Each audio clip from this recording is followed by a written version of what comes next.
कहीं सुई हालेलुया प्रभु को नाम विशेष धन्यवाद हो प्रभु प्रिय ईश्वर लोक मैंने प्रभु के महान परमेश्वर आज आम को यही 2026 मसीहार तृतीय मासरे प्रभु आम को सुजोग देकर सेवा करने तो से प्रभु को नाम बहुत धन्यवाद दिए एवं प्रिय बालक महाशय को मत धन्यवाद दिए कारण द्वारा आज आम स्थान स्थान आज आपण निकट में ठिया होगापी सुजोग पाई तेणुक सर्वप्रथम प्रभु को धन्यवाद दिए और प्रिय दास को धन्यवाद दिए एवं अति सुंदर भाव में आराधना करे प्रकाश भाई को धन्यवाद दिए एवं बसवा आमर बापा माँ भाई भाई समस्त को सर्वप्रथम प्रभु जीशुख्रीष्ट नाम प्रेम और नमस्कार वंदना नमस्कार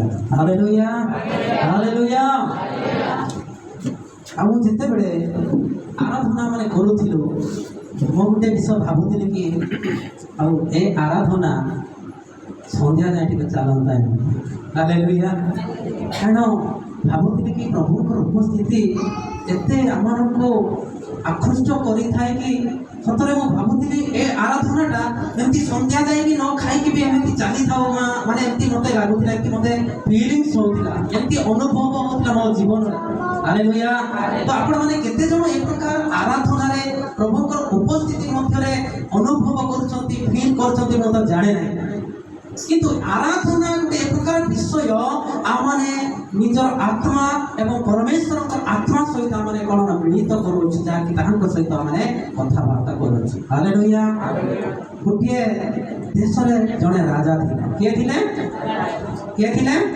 राजा थे आउ से महान राजा अटंती एवं से शक्तिशाली राजा अटंती एवं से बहुत धनी राजा अटंती एवं दयालु राजा अटंती कृपालु राजा अटंती कहीं अनेक लोक पाखक जाकि खाद्य सब विषय जहाँ दरकार आपण जहाँ दरकार से जिन से राजा मागिकी खाई पारे से क्या मना करती ना हालेलुया एवं एमती अनेक लोक जाऊँच से राजा पाखक किए कहूँ मत सुना दरकार हो सुना दि जाऊँगी जी तो टंका दरकार हो टंका दि जाऊँगी जी तो खाद्य दरकार हो खाद्य दि जाऊँगी जहाँ को खाद्य माने कपड़ा दरकार हो कपड़ा दि जाऊँगी जहाँ भी एनीथिंग आपण माने जहाँ भी मागिबे से राजा देवा पाई सक्षम हालेलुया किंतु से आउटे गाँव रे जड़े व्यक्ति थिले से कोन करछंती आउटे चिट्ठी लेखिकी पठौछंती राजा महाशय आपण जेमिति हेले कि मो घर आसीबाकू पड़िबो आपरे ए चिट्ठी पाइला परे तांकर सैन्य सामंत माननको कोन करछंती राजा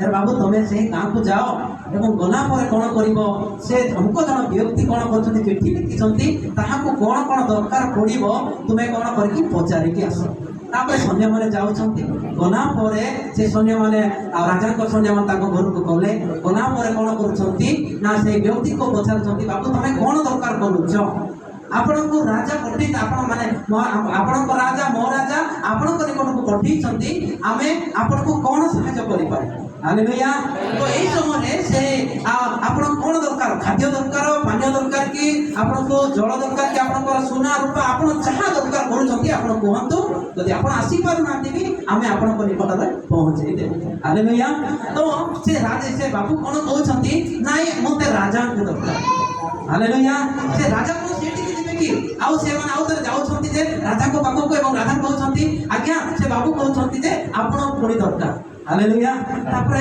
से नाइ आउ थरे तुमे जाओ मु तो से स्थान को जाई पारिबे नाइ किंतु से कोन दरकार कहउछंती से कोन चाहुछंती मु सेटा जानिया को चाहुछि बोली से राजा कहले तापरे आउ थरे गले आज्ञा पठेछंती महाराज पठेछंती आपण को निकट को आपण कोन दरकार करछंती कहंतु जहां भी आपण दरकार करछंती सेटा कहंतु बोली कहले आपरे शेष रे से कथा कहू ना मत राजा बोली दरकार होछन हालेलुया जते बडे से कथाटा बारंबार रिपीट करूछंती आउ से कोन करछंती बाध्य रे से राजा को सैन्य माने कोन करछंती लास्ट से माने 4-5 थर से ए प्रकार विरक्ति भाव जते बडे कहिले राजा को ताको घर को नेउछंती हालेलुया आउ जते बडे राजा ताको निकट को जाउछंती बाबू तमे कोन दरकार करूछ आपन से पुनर्बार से व्यक्ति कहउछंती आज्ञा मु आपन को चाहे हालेलुया मते केमती चाहे नाइ मु आपन आसीले मो घर को सेटा मु चाहूची ताऊ कोन चाहूछ नाइ आज्ञा ମୁଁ ଗୋଟିଏ ବିଷୟ ଚାହୁଁଛି ଆପଣ ଯେଉଁ ସ୍ଥାନରେ ରହିବେ ଆପଣ ଯେଉଁ ଜାଗାରେ ରହିବେ ମୁଁ ଆପଣଙ୍କ ସହିତ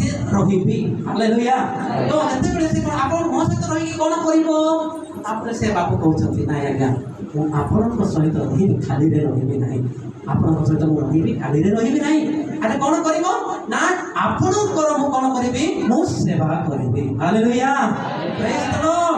କାରଣ ମୁଁ ଆପଣଙ୍କର ସେବା କରିବି ଆପଣଙ୍କ ସହିତ ରହିବି ଆପଣଙ୍କ ସହିତ ଶୋଇବି ମୁଁ ବଞ୍ଚିଥିବା ପର୍ଯ୍ୟନ୍ତ ଜୀବନର ଶେଷ ବାୟୁ ପର୍ଯ୍ୟନ୍ତ ମୁଁ ଆପଣଙ୍କ ସହିତ ରହିବି ଆପଣଙ୍କର ଉପସ୍ଥିତି ପାଇଁ ରହିବି ଆପଣଙ୍କ ସହିତ ଶୟନ କରିବି।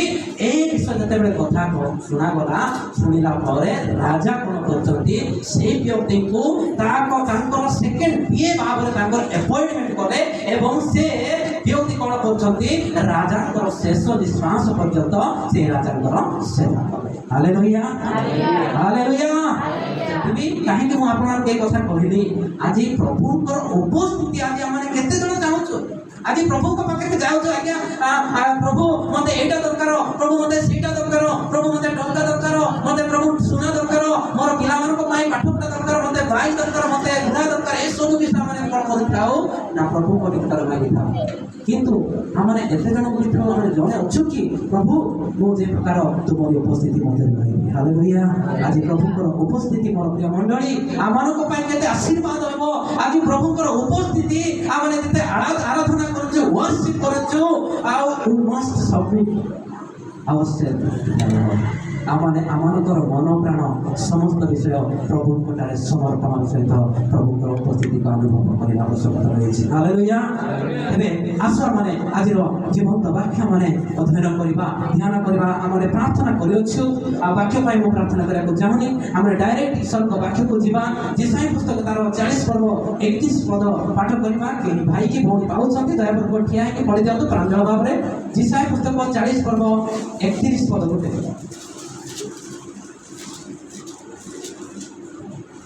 जिसा 40 पर्व 31 पद मात्र जो मैंने सदा प्रभुकर अपेक्षा करती से माने नुआ नुआ बल पाइबे से माने उत्कर्ष पक्षी परी पक्षरे ऊपर उठिबे से माने शांत न होई दौड़िबे से माने क्लांत न होई गमन करिबे।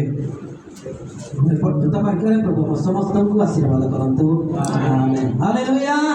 ମୁଁ ପଢୁଛି ଆପଣମାନେ ପୁନର୍ବାର ସମସ୍ତେ ଉଚ୍ଚାରଣ କରିକି ପାଳି ଧରନ୍ତୁ। ମାତ୍ର ଯେଉଁମାନେ ସଦାପ୍ରଭୁଙ୍କର ଅପେକ୍ଷା କରନ୍ତି ସେମାନେ ନୂଆ ନୂଆ ବଳ ପାଇବେ ସେମାନେ ଉତ୍କୃଷ୍ଟ ପକ୍ଷୀ ପରି ପକ୍ଷରେ ଉପରକୁ ଉଠିବେ ସେମାନେ ଶାନ୍ତ ନ ହୋଇ ଦୌଡ଼ିବେ ସେମାନେ କ୍ଳାନ୍ତ ନ ହୋଇ ଗମନ କରିବେ। ବୋଲ ଯୀଶୁ ମସିହକୁ ହାଲେଲୁୟା। ଯେଉଁମାନେ ସଦାପ୍ରଭୁଙ୍କୁ ଅପେକ୍ଷା କରନ୍ତି ସେମାନେ ନୂଆ ନୂଆ ବଳ ପାଇବେ।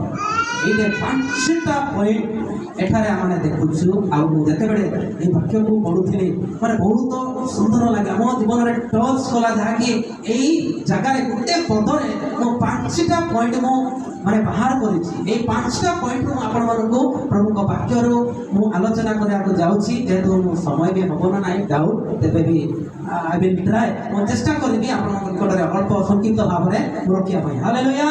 ଯେତେବେଳେ ଆମେ ଆଉ ଗୋଟେ ବିଶେଷ ଅନୁରୋଧ ଯେମାନେ ବାକ୍ୟ ଶୁଣୁଛ ମାନେ ନାଇଁ କି ବେଳେ ବେଳେ କ'ଣ କରିଥାଉ ବାକ୍ୟ ଶୁଣିଲା ବେଳକୁ ମା' ମାନେ ହଉ ଭଉଣୀ ମାନେ ହଉ ଏମିତି ହେଇଥାଉ ନା ଏମିତି ହେଇକି ଶୁଣିଥାଉ ନା କି। ଆଉ କିଏ ବି ବାଳକ ପ୍ରଚାର କରୁଥିବ ଆଉ ଧ୍ୟାନ କରୁଥିବ କିଏ କ'ଣ କରୁଥିବ ନା ଈଶ୍ୱରଙ୍କ ବାକ୍ୟରେ ମଗ୍ନ ହେଇକି ସେ କାଟୁଥିବ ଏତେ ଇମୋସନ୍ରେ ଥିବ କିଏ ଭାବୁଥିବ କିନ୍ତୁ ସେ ବ୍ୟକ୍ତି କ'ଣ କରିବ ପାଗଳ ହେଇକି ଶୋଉଥିବ ଭିତରେ ଭିତରେ। ହାଲେଲୁୟା। ମୁଁ ସେ ପ୍ରକାର ମାନେ ସେ ପ୍ରକାର ମୁଁ ଦେଖିବାକୁ ଚାହେଁ ନାହିଁ। କାହିଁକି ଈଶ୍ୱରଙ୍କ ବାକ୍ୟକୁ ଆମେ ଶୁଣିବା ଆଉ ଯେଉଁ ବାକ୍ୟ ଯିଏ ଦାସ କହୁଛନ୍ତି ମୁଁ କିଏ ପାଳକ ଆଜ୍ଞା ପ୍ରକାଶ ପାଇଲେ ବି ଏନିବଡି ଯିଏ ବି କହୁଛନ୍ତି ତାଙ୍କର ମୁଖକୁ ଦେଖନ୍ତୁ ତାଙ୍କର ମୁଖ ତାଙ୍କ ମାନେ ମୁଁ କହିବା କହୁନି ଯେ ସେ କେତେ ସୁନ୍ଦର ହେଇଛନ୍ତି କୋଉ କପଡ଼ା ପିନ୍ଧିଛନ୍ତି ସେଟା ଦେଖନ୍ତୁ ନାହିଁ କିନ୍ତୁ ଈଶ୍ୱରଙ୍କ ବାକ୍ୟ ସେ କେମିତି କହୁଛନ୍ତି କୋଉ ପ୍ରକାର ଭାବରେ କହୁଛନ୍ତି ଆପଣମାନେ ଦେଖିବେ। କାରଣ ଭକ୍ତ ଦାଉଦ କ'ଣ କଲେ କ'ଣ କହିଲେ ସେ ମୁଁ ସଦା ପ୍ରଭୁଙ୍କର କ'ଣ କରିବି ଉର୍ଦ୍ଧ୍ୱ ଦୃଷ୍ଟି କରିବି। ହାଲେଲୁୟା। କେଉଁଠାରୁ ମୋହର ସାହାଯ୍ୟ ଆସିବ?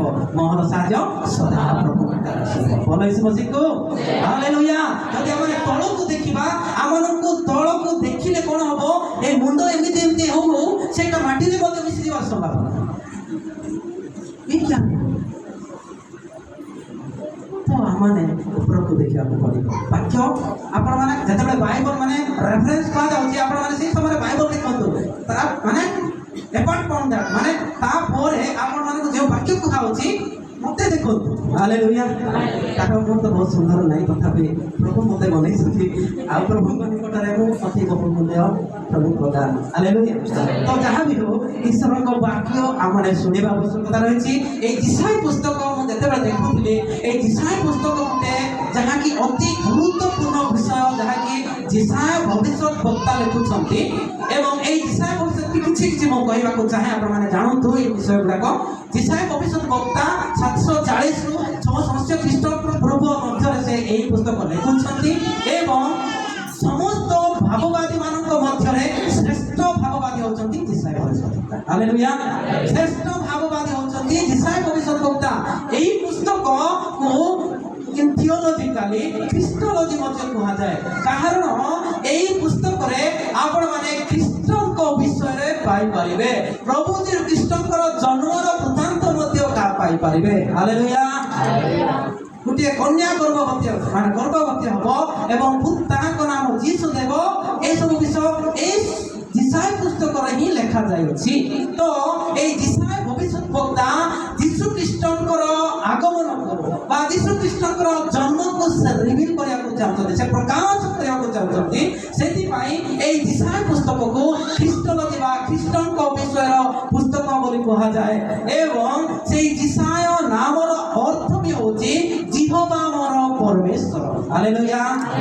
କେତେବେଳେ ବି ଆମମାନଙ୍କର କୋଇ ପଚାରେ ହୁଏ ଜିସାୟ ନାମର ଅର୍ଥ କ'ଣ, ଦାଉଦ ନାମର ଅର୍ଥ କ'ଣ, ମିଖାଏଲ ନାମର ଅର୍ଥ କ'ଣ? ତ এই ବାକ୍ୟ ପ୍ରଚାର କରୁ କରୁ ଆମେ ଶୁଣି ଯାଇଥିବା ସେହି ବାକ୍ୟର ଅର୍ଥକୁ ଆମେ କହିପାରିବା। ହାଲେଲୁୟା। ତେବେ ଜିସାୟ ନାମର ଅର୍ଥ କ'ଣ? ଜିହୋବା ମୋର ପରିତ୍ରାଣ। ୟାହୱେ ଇଜ୍ ମାଇ ସାଲଭେସନ୍। ଜିହୋବା ମୋର ପରିତ୍ରାଣ। ଏହି ଜିସାୟ ପୁସ୍ତକରେ ଆମେ ଦେଖୁଛୁ ଯେ ସେ ଖ୍ରୀଷ୍ଟଙ୍କ ବିଷୟରେ ଲେଖୁଛନ୍ତି, ପ୍ରଭୁ ଯୀଶୁ ଖ୍ରୀଷ୍ଟଙ୍କ ବିଷୟରେ ଲେଖିଛନ୍ତି, ଯାହାକି ଯଦି ଆପଣମାନେ ପଢ଼ିବେ ଜିସାୟ 1 ପଦରୁ 1 ପର୍ବରୁ ଯଦି 39 ପର୍ବ ଯଦି ପଢ଼ିବେ, ସେଠାରେ ଇସ୍ରାଏଲ ଲୋକମାନଙ୍କର ଦୁଃଖ ଦୁର୍ଦ୍ଦଶା ସମସ୍ୟା ବିଷୟରେ ବର୍ଣ୍ଣନା କରାଯାଏ। ଏବଂ ଯଦି 40 ପର୍ବକୁ ଆପଣମାନେ ଷ୍ଟଡି କରିବେ, ସେଇଠି ସାନ୍ତ୍ୱନାର ବିଷୟ ଆପଣମାନେ ପାଇପାରିବେ। ହାଲେଲୁୟା।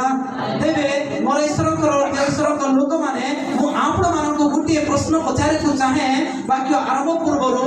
ଏହି 2026 ମସିହାର ଆପଣମାନଙ୍କର ଲକ୍ଷ୍ୟ କ'ଣ ଅଟେ? ଏହି 2026ର এই নূতন ବର୍ଷର ଆପଣଙ୍କର ଲକ୍ଷ୍ୟ କ'ଣ? ହାଲେଲୁୟା। ଆଜିର ମୁଖ୍ୟ ଥିମ୍ ବା ମୁଖ୍ୟ ପ୍ରସଙ୍ଗ ହେଉଛି ଆଗାମୀ ଦିନ ବା ଆଗାମୀ ସମୟ ପାଇଁ ନୂତନ ଶକ୍ତି। କ'ଣ କହିଲେ? ଆଗାମୀ ସମୟ ପାଇଁ ନୂତନ ଶକ୍ତି। ସମସ୍ତେ କହିବା ଆଗାମୀ ସମୟ ପାଇଁ ବା ଆଗାମୀ ଦିନ ପାଇଁ ନୂତନ ଶକ୍ତି। କ'ଣ କହିବେ କୁହନ୍ତୁ? କେଉଁ ସମୟ ପାଇଁ, କେଉଁ ଦିନ ପାଇଁ, କାଲିକି ପାଇଁ ନା ପହର ଦିନ ପାଇଁ?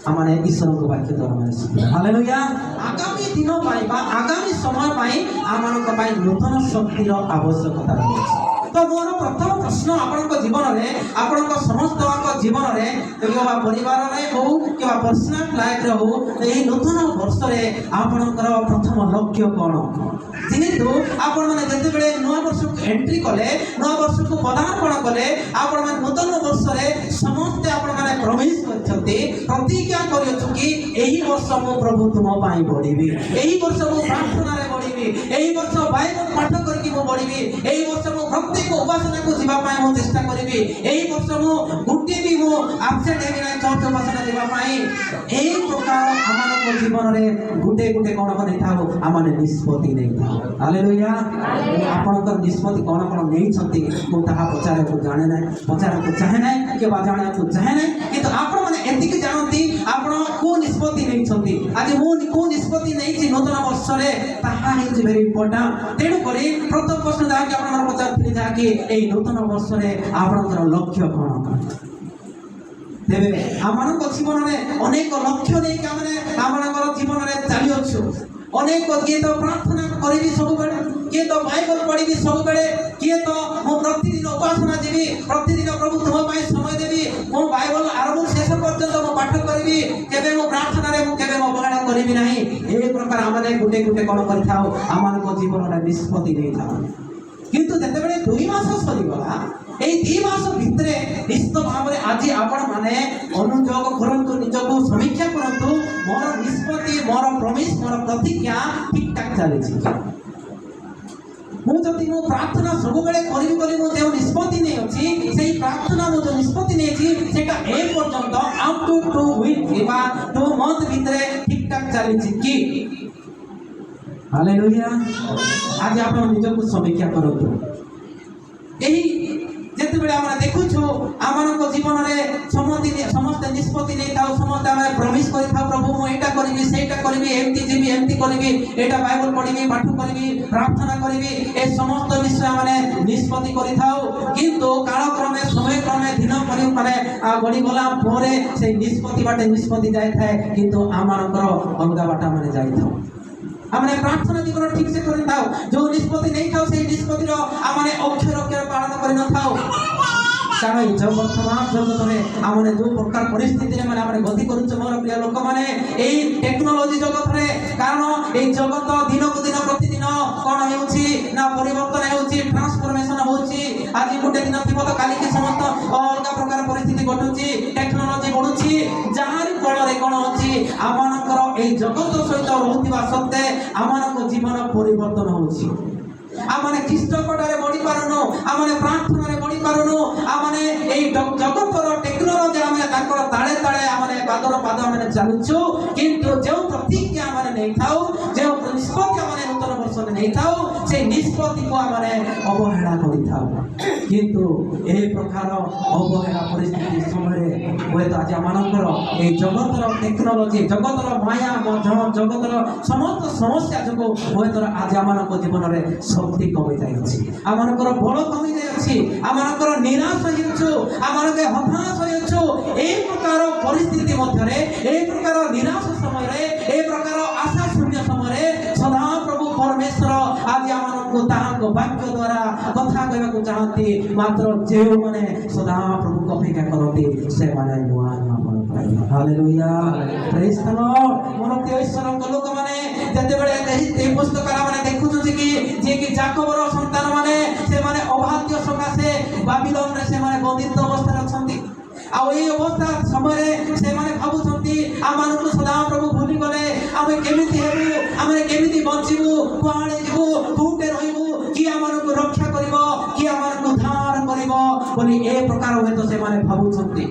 କିନ୍ତୁ ମୋର ପ୍ରିୟ ଲୋକମାନେ, ଆମମାନଙ୍କର ସର୍ବଶକ୍ତିମାନ ପରମେଶ୍ୱର କେବେ କାହାକୁ ଭୁଲନ୍ତି ନାହିଁ, କେବେ କାହାକୁ ପରିତ୍ୟାଗ କରନ୍ତି ନାହିଁ। ସେଇ ସଦାପ୍ରଭୁ ସେମାନଙ୍କୁ କହୁଛନ୍ତି ଯେ ମାତ୍ର ଯେଉଁମାନେ ସଦାପ୍ରଭୁଙ୍କୁ ଅପେକ୍ଷା କରନ୍ତି সেই ଲୋକମାନେ ଧନ୍ୟ ହେବେ। ଆଜି ଆମମାନଙ୍କ ଜୀବନରେ ଧୈର୍ଯ୍ୟ ନାହିଁ, ଆଜି ଆମମାନଙ୍କ ଜୀବନରେ ସେଇ ସମୟକୁ ଆମମାନଙ୍କ ଯେଉଁ ପ୍ରତିଜ୍ଞା ନେଉଛୁ ସେଇ ପ୍ରତିଜ୍ଞାକୁ ପୂର୍ଣ୍ଣ କରିବା ପାଇବା ଶକ୍ତି ନାହିଁ। କିନ୍ତୁ ଆଜି ସଦାପ୍ରଭୁ ତାହାଙ୍କ ବାକ୍ୟ ଦ୍ୱାରା ଆମମାନଙ୍କୁ ଚେତନା ଦେବାକୁ ଚାହୁଁଛନ୍ତି ଯେ ମାତ୍ର ଯେଉଁମାନେ ସଦାପ୍ରଭୁଙ୍କୁ ଅପେକ୍ଷା କରନ୍ତି। ପ୍ରଥମ ଯେଉଁଟାକି ଆମେ ଦେଖୁଛୁ, ପ୍ରଥମ 31ର କୋଉ ବିଷୟରେ ଆମେ କ'ଣ ପଢ଼ୁଛୁ, କ'ଣ ଲେଖାଯାଇଛି ସେଠାରେ? ମାତ୍ର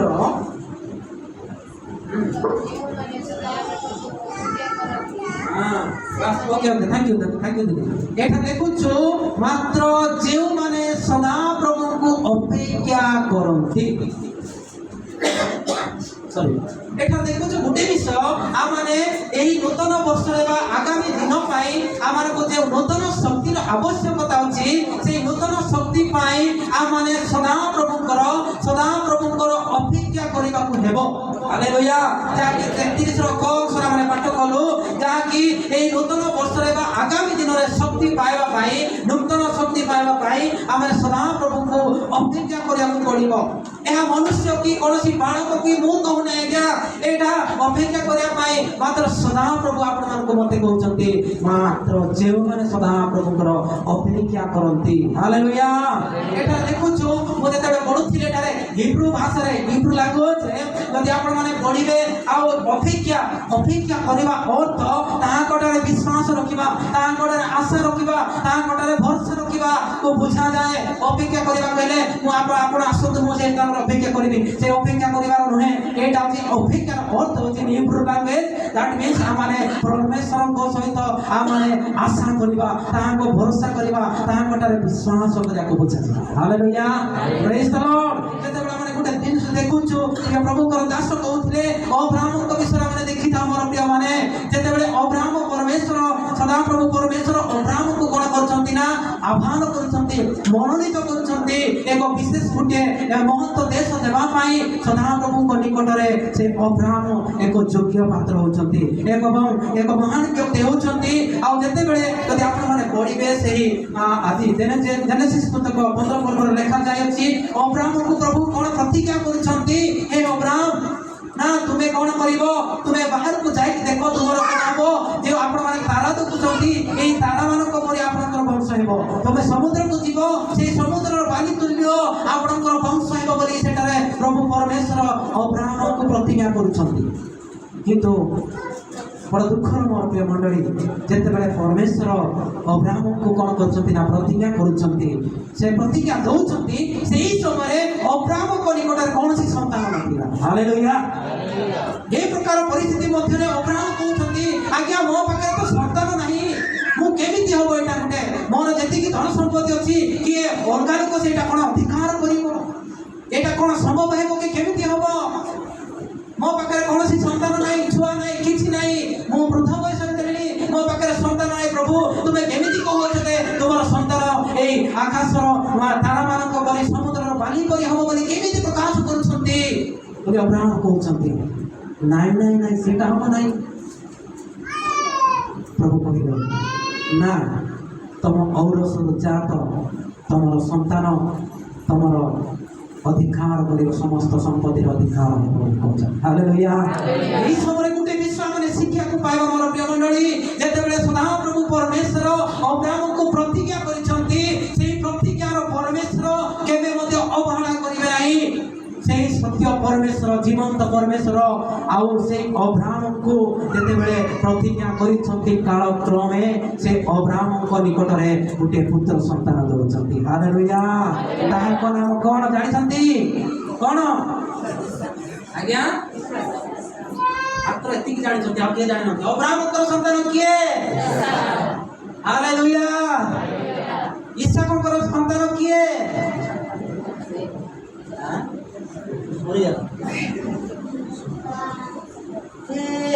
ଅବ୍ରାହ୍ମଙ୍କ ଈଶ୍ୱର, ଇସାକଙ୍କ ଈଶ୍ୱର।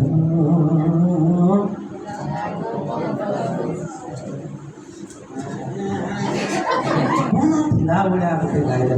ହାଲେଲୁୟା, ପ୍ରେଜ୍ ଦ ଲର୍ଡ। ଯେ କି ଅବ୍ରାହ୍ମଙ୍କ ପରମେଶ୍ୱର, ଯେ କି ଇସାକଙ୍କ ପରମେଶ୍ୱର, ଯେ କି ଯାକୋବଙ୍କ ପରମେଶ୍ୱର, ଯେ କି ଆପଣଙ୍କର ପରମେଶ୍ୱର, ଯେ କି ମୋର ପରମେଶ୍ୱର, ଆଜି ସେଇ ଅବ୍ରାହ୍ମଙ୍କ ଜୀବନରେ ଏକ ମହାନ କାର୍ଯ୍ୟ କରିଛନ୍ତି। ଆଜି କଣ ଆପଣଙ୍କ ଜୀବନରେ, ମୋର ଜୀବନରେ କାର୍ଯ୍ୟ କରିବେନି କି?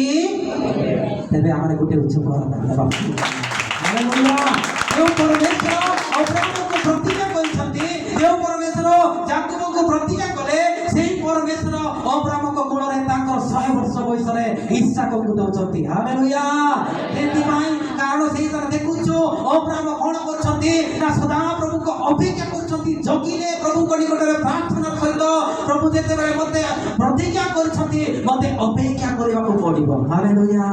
ଆଜି ଆପଣମାନେ ଭାବୁଥିବେ କି 2025 ମସିହାରେ ଏଇଟା ପାଇଁ ପ୍ରାର୍ଥନା କରିଥିଲେ ହେଲା ନାହିଁ, ସେଟା ମାଗିଥିଲେ ହେଲା ନାହିଁ, ଏଠିକି ଯିବାର ଥିଲା ଯାଇପାରିଲି ନାହିଁ, ଚାକିରି ହେବାର ଥିଲା ହେଲା ନାହିଁ, ଏମିତି କରିବାର ଥିଲା ହେଲା ନାହିଁ, ଏଇଟା କିଣିବାର ଥିଲା ହେଲା ନାହିଁ।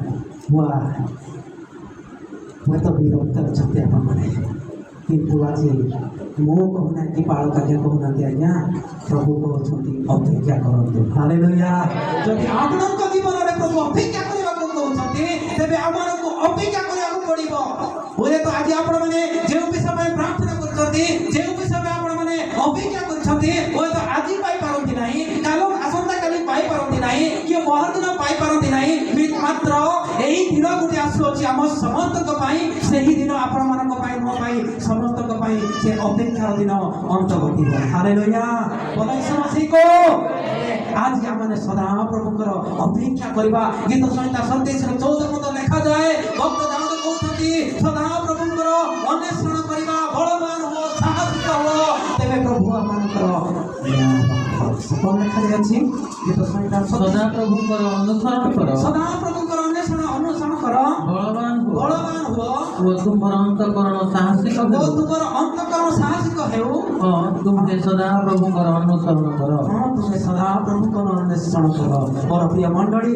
आज हमने सदा प्रभुकर अन्वेषण करिया को पड़िबो सदा प्रभुकर हमने अपेक्षा करिया को पड़िबो से विलाप पुस्तक 3 पर्व 25 पद रे मते लिखा जाए जे माने सदा प्रभु को अपेक्षा करंती जे प्राणी सदा प्रभु को अपेक्षा करंती से ही मंगल पाइबो लिखा जाए समय रखिबा दुना पड़िया को कहली तेणु करी मोर प्रिय भाई बड़े माने प्रथम विषय होची आगामी दिन पाई ए शक्तिर आवश्यक आगामी दिन पाई जो शक्ति आवश्यकता रही अछि प्रथम विषय होची आमाने सदा प्रभु को अपेक्षा करिया को पड़िबो हालेलुया द्वितीय विषय माने सेही 31 रो खो पॉइंट का माने जीवा कोन लिखा जाय छी से माने कोन नुआ नुआ बल पाइबे हालेलुया प्रेज द लॉर्ड आज आपण माने भाबुछंती एठारे गुटे विषय मो देखुथिली जहा कि परमेश्वर आउ एक शक्ति देबे जे बल देबे आमानको सही बल आमारे केउ ठारू पाई पारिबा हालेलुया ए जे एठा देखुछु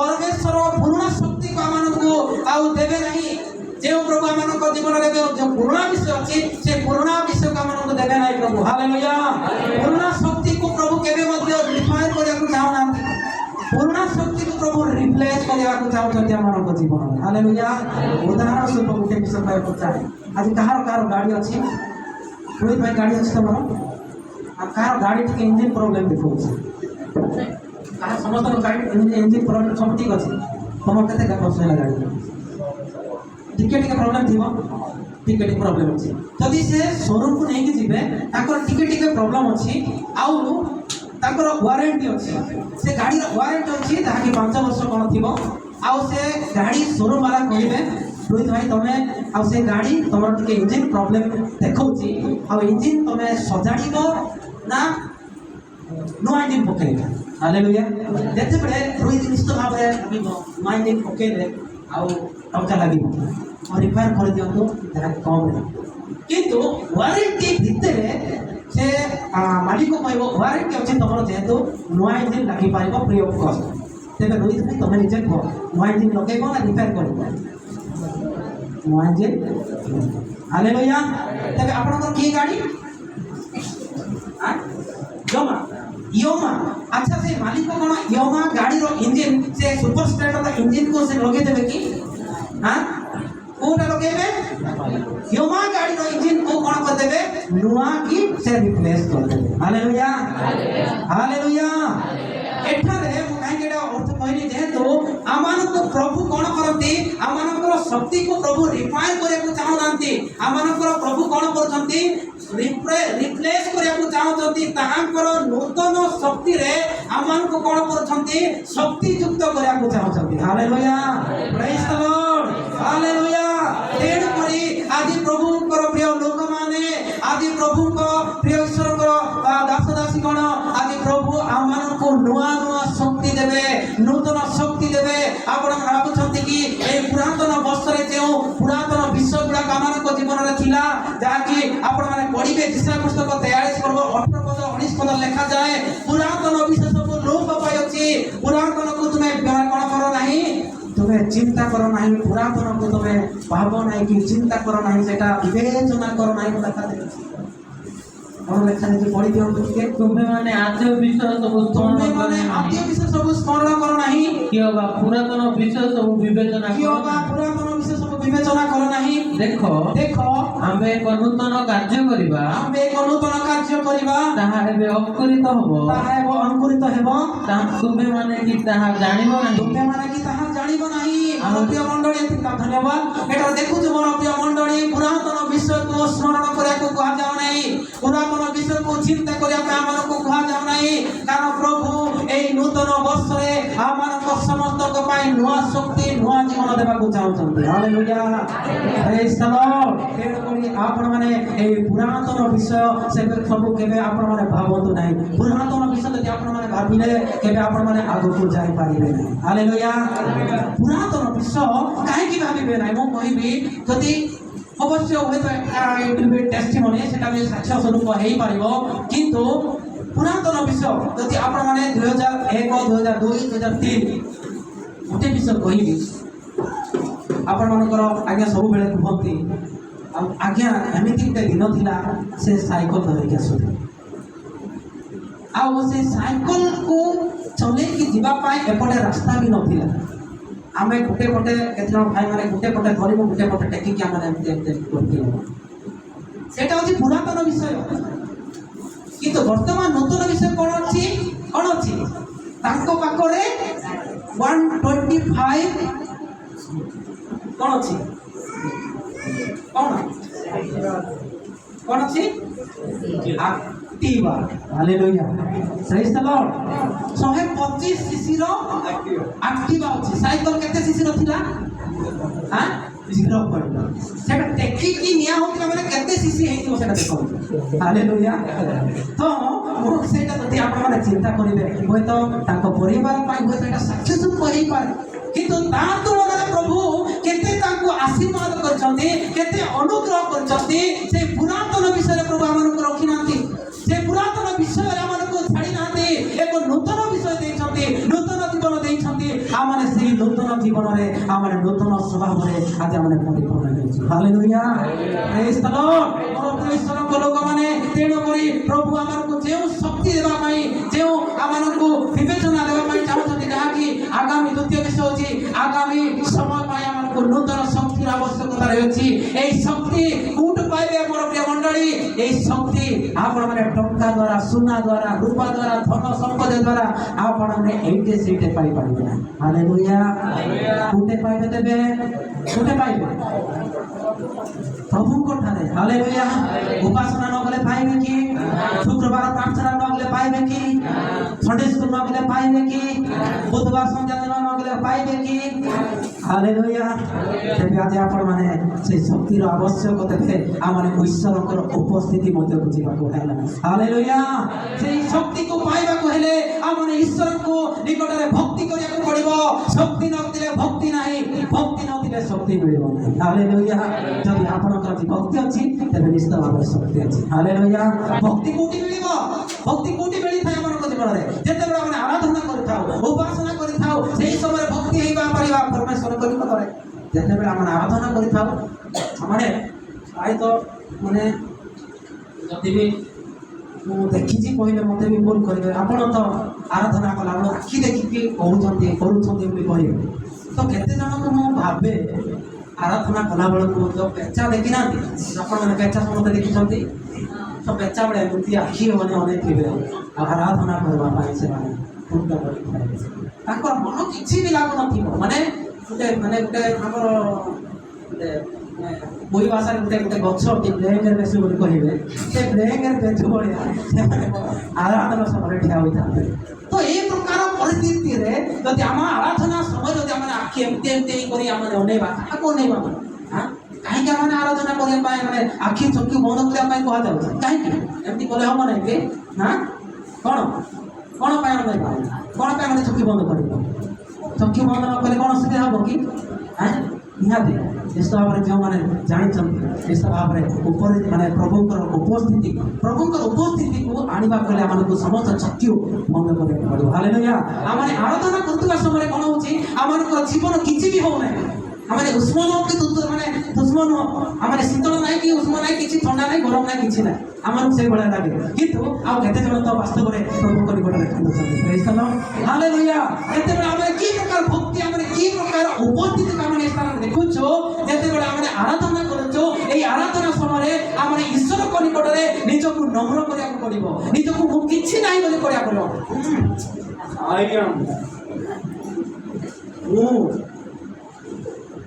ହବ ନା ମୁଁ ପୁରା ଇନ୍ଫୋସିସ୍ରେ ଚାକିରି କରୁଛି ମୋର ଟଙ୍କା ଅଛି ଆପଣଙ୍କର ଡିଗ୍ରୀ ଆପଣଙ୍କର ଧନ ସମ୍ପତ୍ତି ଆପଣଙ୍କର ଟଙ୍କା ଶକ୍ତି ଦେଇପାରିବ ନାହିଁ ହାଲେଲୁୟା ମାତ୍ର ଯେଉଁମାନେ ସଦାପ୍ରଭୁ ନିକଟରେ ନିଜକୁ ଭକ୍ତିର ସହିତ ନମ୍ର କରିବେ ସେହି ଲୋକମାନଙ୍କୁ ଶକ୍ତି ମିଳିବ ହାଲେଲୁୟା ପ୍ରେଜ୍ ଦ ଲର୍ଡ ସେତେବେଳେ ମୋର ପ୍ରିୟ ମଣ୍ଡଳୀ ଏହି ଶକ୍ତି ଏଇଠି ସିଟେ ବଣ୍ଟା ଯାଉ ନାହିଁ ଏହି ଶକ୍ତି ଆପଣମାନଙ୍କୁ ମନ ଇଚ୍ଛା ଲୋକଙ୍କୁ ଦିଆଯାଉ ନାହିଁ ଏହି ଶକ୍ତି ଝୁଟେ ସିଟେ କି ମନ ଇଚ୍ଛା ଲୋକମାନେ ପାଇପାରିବେ ନାହିଁ ଏହି ଶକ୍ତି କେବଳ ଯେଉଁମାନେ ସଦାପ୍ରଭୁ ନିକଟରେ ମନୋନୀତ ଲୋକ ହିଁ ଏହି ଶକ୍ତି ପାଇପାରିବେ ହାଲେଲୁୟା ଯେତେବେଳେ ସୁପସାଗରକୁ ଆମେ ଦେଖୁଛୁ ଯେତେବେଳେ ସେହି ସ୍ଥାନରେ ଅନେକ ଲୋକମାନେ ଥିଲେ କିନ୍ତୁ ମୋସାଙ୍କୁ ପରମେଶ୍ୱର କଣ କରୁଛନ୍ତି ଇସ୍ରାଏଲ ଲୋକମାନଙ୍କୁ ବାଛୁଛନ୍ତି ପରିଚାଳନା କରିବା ପାଇଁ ମୋସାଙ୍କୁ ବାଛୁଛନ୍ତି ହାଲେଲୁୟା ପ୍ରଭୁ ଏ ପ୍ରକାର ମୋସାଙ୍କୁ ଶକ୍ତି ଦଉଛନ୍ତି ସେଇ ସୁପ ସମୁଦ୍ର ସେ ଲାଲ ସମୁଦ୍ର ଗୋଟେ ଚଟକିଣିରେ କଣ ହଉଛନ୍ତି ବିଭାଗ ହଉଛନ୍ତି ହାଲେଲୁୟା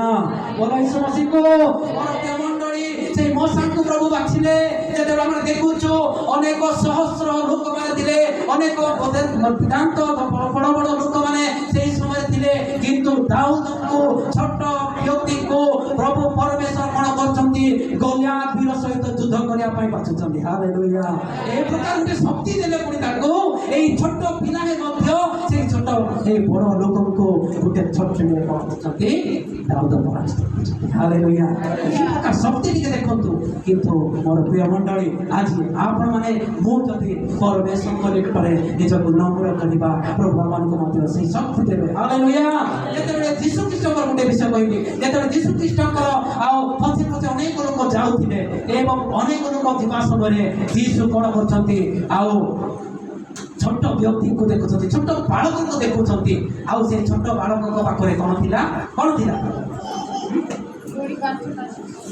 ବୁଝିଥିଲା କଣ କହିଲା କଣ ଥିଲା ଛୋଟ ବାଳକ ପାଖରେ ଦୁଇଟି ପାଞ୍ଚଟି ରୁଟି ହାଲେଲୁୟା ସଣ୍ଡେ ସ୍କୁଲ ରଣିତ କଣ ଥିଲା ପାଞ୍ଚଟି ରୁଟି ଦୁଇଟି ମାତ୍ର ଥିଲା କାହା ପାଖରେ ଥିଲା ରଞ୍ଜିତ ପାଖରେ ହାଲେଲୁୟା ତ ପ୍ରଭୁ ଯୀଶୁ ଖ୍ରୀଷ୍ଟ କଣ କରୁଛନ୍ତି ହଜାର ହଜାର ଲୋକ ସେହି ଜାଗାରେ ଈଶ୍ୱରଙ୍କ ବାକ୍ୟ ଶୁଣୁଛନ୍ତି ସେ କଣ ପାଇଁ ଧରିଥିଲା ତ ତାଙ୍କ ପାଇଁ ଲାଞ୍ଚ ବୋଧେ ଥିଲା ସେଇଟା ଖାଇବା ପାଇଁ ଧରିଥିଲେ କିନ୍ତୁ ପ୍ରଭୁ ଯୀଶୁ ଖ୍ରୀଷ୍ଟ ସେଇ ଛୋଟ ବାଳକକୁ କଣ କରୁଛନ୍ତି ଆହ୍ୱାନ କରୁଛନ୍ତି ମନୋନୀତ କରୁଛନ୍ତି ଏବଂ ସେ ରୁଟି ମାଛ ମାଗୁଛନ୍ତି ଏତେ ଲୋକ ଅଛନ୍ତି ଏଇଟା ପାଇବ କି ଆଜ୍ଞା ପ୍ରଶ୍ନ ପଚାରୁଛନ୍ତି ପ୍ରଭୁ ଟିକେ ଧୈର୍ଯ୍ୟ ଧରେ ଚକ୍ଷୁ ଟିକେ ବନ୍ଦ କର ଟିକେ ପ୍ରାର୍ଥନା କଲା ଥାଏ କେତେ ଲୋକ ଆଜ୍ଞା ଖାଇଲେ 5,000 ଲୋକ ଖାଇକି ଆଉ କେତେ ବଢିଲା ବାহ এটা শক্তি কোনটা আছে দেখো হ্যাঁ দুইটি মাছ 5টি রুটি 2টি মাছ গোটে ব্রেকফাস্ট রে মতে হবো না হবো কি ଆମେ ତ 3 ଜଣ ଅଛି ଆମ ମା ମୋ ସ୍ତ୍ରୀ 3 ଜଣ ଅଛି ଗୋଟେ ମାଛ କାଟି ଖାଉଛୁ ହଁ କି ନାହିଁ ତ 5ଟି ରୁଟି 2ଟି ମାଛ ଏତେ ଲୋକଙ୍କୁ ଖାଇବାଟା ଅସମ୍ଭବ ହାଲେଲୁୟା କିନ୍ତୁ ମୋର ପ୍ରିୟ ମଣ୍ଡଳୀ ଈଶ୍ୱରଙ୍କ ନିକଟରେ ତାହାଙ୍କ ଶକ୍ତିରେ କୌଣସି ଇମ୍ପସିବଲ ନାହିଁ ସମସ୍ତ ବିଷୟ ସମ୍ଭବ କରିବା ପରମେଶ୍ୱର ହାଲେଲୁୟା ମୋର ପ୍ରିୟ ମଣ୍ଡଳୀ ଆଗାମୀ ଦିନ ପାଇଁ ନୂତନ ଶକ୍ତି ପାଇଁ ଆମମାନଙ୍କ ପାଇଁ ଜୀବନରେ এই নূতন শক্তি পাই হেলে আমানকু পরমেশ্বরଙ୍କର শক্তি আবশ্যকতা রয়েছে যিশুଙ୍କର শক্তি আবশ্যকতা রয়েছে সেই শক্তি দ্বারা আমরা আগକୁ বঢ়ি পারিবা আগକୁ চালি পারিবা হালেলুয়া প্রেজ দ্য লর্ড যেতেବେଳେ আমরা দেখুଛୁ জেরুসালেম মন্দিରରେ অনেক লোক মানে প্রায় 120 জন লেখা যায় 120 জন কোন করଛନ୍ତି ସେମାନେ ଆଉ ପ୍ରାର୍ଥନାର ସହିତ ଅପେକ୍ଷା କରୁଛନ୍ତି ପବିତ୍ର ଆତ୍ମାଙ୍କର ଉପସ୍ଥିତିକୁ ସେହି ସମୟରେ ସମୟ ଆଧାରରେ କଣ ହେଲା সেই পবিত্র আত্মা সেମାନଙ୍କ নিকটରେ ଆସୁଅଛି ହାଲେଲୁୟା ସେମାନେ ଆତ୍ମାରେ ପରିପୂର୍ଣ୍ଣ ହେଲା ପରେ ସେମାନେ ବିଭିନ୍ନ ଭାଷାରେ କଥାବାର୍ତ୍ତା କରୁଛନ୍ତି ଏଇଟା ପବିତ୍ର ଆତ୍ମା ମୋର ପ୍ରିୟ ମଣ୍ଡଳୀ आज आमको आपण मानकु से पवित्र आत्माकर उपस्थिति दरकार से पवित्र आत्माकर अभिषेक दरकार तेरे आमाने आगो का माने जाई परिबा एवं देखिबा को पाउछु जते बेले जे परमेश्वर प्रभु यीशु ख्रीष्ट आउ से भीतर को आह्वान करछंती एवं से भीतर को जे शक्ति प्रदान करे एवं से शक्ति रे जते बेले सुसमाचार प्रचार करछंती मात्र गुटे दिन रे 3000 लोक मंडली सम्मिलित होछंती हालेलुया एटा शक्ति देखंतु कोन आसुची शक्ति एटा एटा देखुछु आमनको जीवन आउ गुटे विषय मु कहबा चाहे जते बेले आपण माने समस्त बेस्ट एग्जांपल जाकी आइबो को देखुछंती बड़ प्रिय मंडली ताकर धनशाली होला सब विषय जानि गला सब ताकर स्त्री पिला माने सब जानि गले आइबो की पचार ए आइबो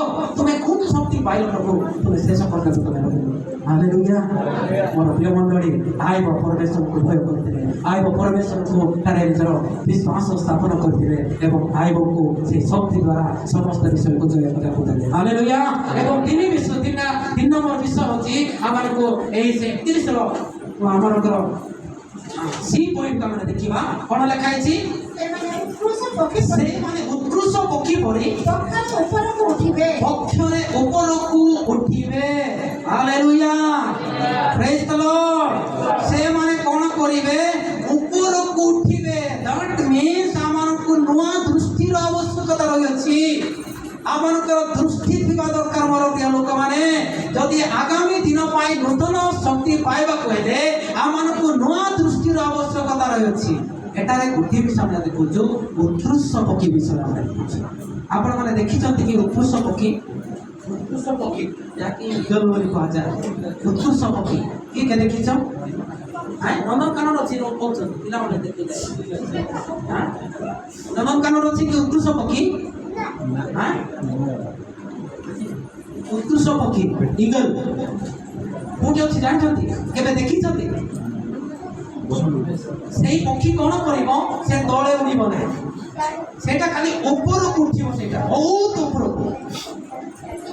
ऊपर आपण केबे गान गुडा करे एटा पाए तो सेटा कोन कहंती मु कोई भाषा मु जानि नाही के जानि छंती कि सेटा बहुत माने टिके कांदिबो कोन ऊपर उठिबो प्रकार तो जानि तो सेटा कोन गां गड उठे ऊपर उठिबो सेटा डाडू कोन कहंती ना कोन डाडू देखि छंती आपण माने सेही डाडू कोन करिवो उड़िया मु जानि नाही सॉरी हां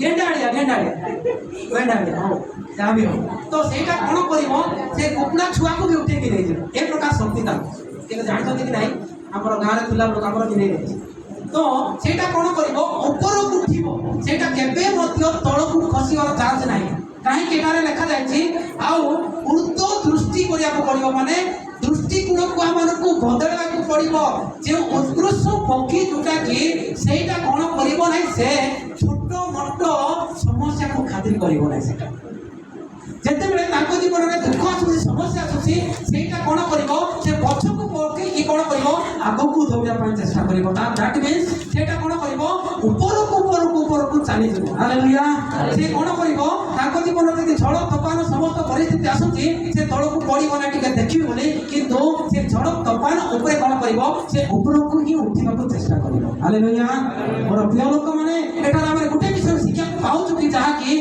आमार को जीवन रे जदि झड़ आसुची तपन आसुची माने समस्या आसुची आमार को केबे मध्य माने हार माने आमाने केबे मध्य पछ को जीवन नाही आमाने से उत्कृष्ट पक्षी परी आमाने कोन करिया को पड़िबो ऊपर उठिबा को पड़िबो दुख आसु जमा गंगा आसु समस्या आसु अभाव आसु रोग आसु मु आगो को दौड़िबे हालेलुया जे निष्पत्ति नै अछि जे प्रतिज्ञा नै अछि से प्रतिज्ञा को मु केबे मध्य अवहेला करिबे नाही मु प्रभु को निमंते एही वर्ष आ नूतन शक्ति पाइबा पई मु आगो को हालेलुया मोर प्रिय मंडली एठारे उत्कृष्ट पक्षी को हम देखुछु सेही उत्कृष्ट पक्षी निजर समस्या समस्त विषय को से खातिर न करी से ऊपर को उठि हालेलुया आपन को जीवन देखुछु आ जदि हम देखिबा बाइबल पुस्तक देखा जाय अछि जोसेफ को विषय देखिबे आपन माने जानि जति समस्त को कहया को चाहे उनका विषय जहा कि जोसेफ ताको परिवार लोक माने ताको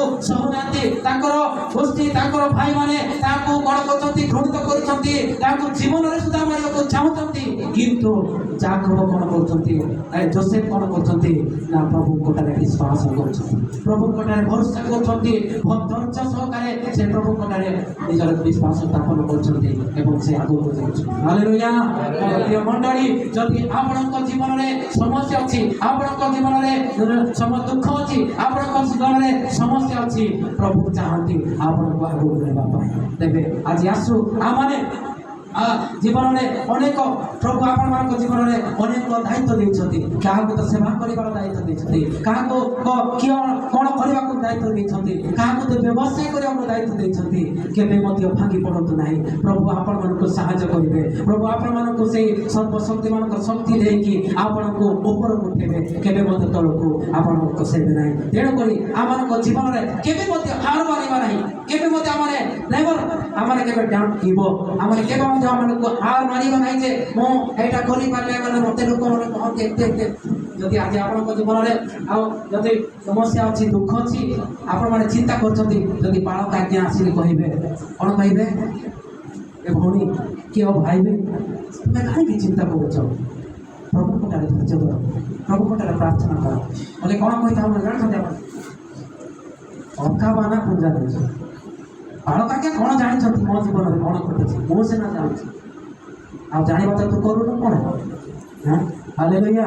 ତ ମୁଁ କହିବାକୁ ଚାହେଁ ମୋର ପ୍ରିୟ ମଣ୍ଡଳୀ, ଆମମାନଙ୍କ ଜୀବନରେ ଅନେକ ଦୁଃଖ ଆସିବ, ଅନେକ ସମସ୍ୟା ଆସିବ, ତଥାପି କେବେ ମଧ୍ୟ ହାର ମାନିବା ନାହିଁ। ସେ ଉତ୍କୃଷ୍ଟ ପକ୍ଷ କରି ଆମମାନଙ୍କୁ ଉପରକୁ ଉଠିବାକୁ ପଡ଼ିବ। ହାଲେଲୁୟା। ପ୍ରେଜ୍ ଦ ଲର୍ଡ। ତେଣୁକରି ଚତୁର୍ଥ ବିଷୟ ହେଉଛି ଆମମାନଙ୍କ ଜୀବନରେ ସେ ଆଗାମୀ ଦିନ ପାଇଁ, ନୂତନ ଶକ୍ତି ପାଇଁ ଆମମାନଙ୍କୁ ସହନଶୀଳତା ଆବଶ୍ୟକତା ରହିଛି, ସହିବାର ଶକ୍ତି ଆବଶ୍ୟକତା ରହିଛି। ଯଦି ସହନଶୀଳତା ନାହିଁ, ତେବେ ଆମେ କେବେ ମଧ୍ୟ ଆଗାମୀ ସମୟରେ ଶକ୍ତି ପାଇପାରିବା ନାହିଁ। ଦୁଇ ପଏଣ୍ଟ ଆଜ୍ଞା, ସେମାନେ ଶାନ୍ତ ନ ହୋଇ ଦୌଡ଼ିବେ। ହାଲେଲୁୟା। ଶାନ୍ତ ନ ହୋଇକି ଦୌଡ଼ିବେ, ହାଲିଆ ହେବେ ନାହିଁ, ସେମାନେ ନିରାଶ ହେବେ ନାହିଁ, ସେମାନେ ହତାଶ ହେବ ନାହିଁ। କାରଣ ତାଙ୍କ ପାଖରେ ଗୋଟେ ଧୈର୍ଯ୍ୟ ଅଛି। ସେଇ ଧୈର୍ଯ୍ୟ ଦ୍ୱାରା ସେ କ'ଣ କରିବେ? ଆଗକୁ ଦୌଡ଼ିବେ। ହାଲେଲୁୟା। ଆଜି ଆମମାନଙ୍କ ଜୀବନରେ ମୋର ପ୍ରିୟ ଲୋକମାନେ ଧୈର୍ଯ୍ୟ ନାହିଁ। ଆମମାନଙ୍କ ଜୀବନରେ କୌଣସି ଭାବରେ ଧୈର୍ଯ୍ୟ ନାହିଁ। ଗୋଟେ ବିଷୟ ପାଇଁ ଯଦି ଆମେ ପ୍ରାର୍ଥନା କରିଦେବୁ, ଯଦି ଆପଣମାନେ ଗୋଟେ ବର୍ଷ ମଧ୍ୟରେ ଆପଣମାନେ ପ୍ରାର୍ଥନା କରୁଛନ୍ତି, କେତେ ପ୍ରାର୍ଥନା କରିବେ ଆଜ୍ଞା? କେତେ ପ୍ରାର୍ଥନା କରିବେ ଆଜ୍ଞା? ଗୁଡ଼ କଥା ପରା କମୁ ନାହିଁ। ହାଲେଲୁୟା। କେତେ ପ୍ରାର୍ଥନା କରିବେ ଆଜ୍ଞା? ଏମିତି କରା ଏଇଟା ପରା ମିଳୁନାହିଁ। କେତେ ପ୍ରାର୍ଥନା କରିବେ ଆଜ୍ଞା? ମୋତେ ହାଲିଆ ଲାଗିଲାଣି। ଗୋଟେ ଦିନ ଆମର ଯିଏକି ପ୍ରଥମ ସେ ଭଉଣୀ ଯିଏକି ଭାଇ ଆଜି ପର୍ଯ୍ୟନ୍ତ ନିଖୋଜ ଅଛନ୍ତି, ଆଉ ସେ ଭଉଣୀ ମୋତେ କହିଲେ, ଭାଇନା ମୋର ପ୍ରାର୍ଥନା କରିବି। ମୁଁ ପ୍ରଭୁଙ୍କୁ ଆଉ ପ୍ରାର୍ଥନା କରିବି ନାହିଁ। କ'ଣ ପାଇଁ ପ୍ରାର୍ଥନା କରିବ? କାହିଁକିନା ମୋର ପ୍ରାର୍ଥନା ଶୁଣୁନାହାନ୍ତି। ଆଉ ମୋତେ ବି କର, ତମେ ବି ପ୍ରାର୍ଥନା କର, ତମର ବି ଶୁଣୁନାହାନ୍ତି। କାହାର ଶୁଣୁନାହାନ୍ତି ଭାଇ? ମୁଁ ପ୍ରାର୍ଥନା କରିବି। ତାପରେ ଆମ ଘରକୁ ଆସିଥିଲେ, ସେଦିନ ଆମେ ବାକ୍ୟ ଦ୍ୱାରା ଉପାସନା କଲୁ। ତାଙ୍କୁ ବୁଝିଲୁ, ଯେହେତୁ ମୋର ପ୍ରିୟ ଭାଇ ଭଉଣୀମାନେ, ଭଉଣୀ ତମେ ଏ ପ୍ରକାର ନିରାଶ ହୁଅ ନାହିଁ, ଏ ପ୍ରକାର ତମେ ଧୈର୍ଯ୍ୟ ହୁଅ ନାହିଁ। ତମେ ପ୍ରାର୍ଥନା କର, ନିଶ୍ଚିତ ଭାବରେ ପ୍ରଭୁ ଆପଣଙ୍କୁ ଉତ୍ତର ଦେବେ। ହାଲେଲୁୟା। ପ୍ରାର୍ଥନା କଲା ପରେ କହିବାର ଦିନ ଗୋଟେ ଦିନ ପରେ ତାହାକୁ ପ୍ରାୟ 6 ଜଣ ତାହାକୁ କ'ଣ କରିଛନ୍ତି? କିଡନାପ୍ କରିଛନ୍ତି। ଏବଂ କିଡନାପ୍ କରିଥିବା ଭିତରେ 3 ଜଣଙ୍କୁ ପୁଲିସ ଅଲରେଡ଼ି ଆରେଷ୍ଟ କରିସାରିଛି। ଆଉ 3 ଜଣଙ୍କୁ ଯେଉଁମାନେ ତାହାକୁ ନଷ୍ଟ କରିଛନ୍ତି, ଆଉ ସେମାନଙ୍କୁ ଏପର୍ଯ୍ୟନ୍ତ ପାଇନାହାନ୍ତି। ଆଉ ସେମାନଙ୍କୁ ପ୍ରଶ୍ନ ପଚାରିଲା, ତମେ କ'ଣ ପାଇଁ କ'ଣ କେମିତି ଗୋଟେ କଲ କହିଲେ? ନାଇଁ, ସେମାନେ କହିଲେ ନାଇଁ, ଆମେ ତାଙ୍କୁ ଆରେଷ୍ଟ ମାନେ ତାଙ୍କୁ କିଡନାପ୍ କରିଛୁ, କିନ୍ତୁ ଆମେ ତାଙ୍କୁ ଗୋଟେ ମାରିଛନ୍ତି, ଗୋଟେ ଦେବା ନାହିଁ। ତ ସେ ପ୍ରଥମ ବିଷୟ ସେମାନେ ଉତ୍ତର ନିଶ୍ଚିତ ଭାବରେ ମିଳିଲା, ତ ମିଳିପାରେ।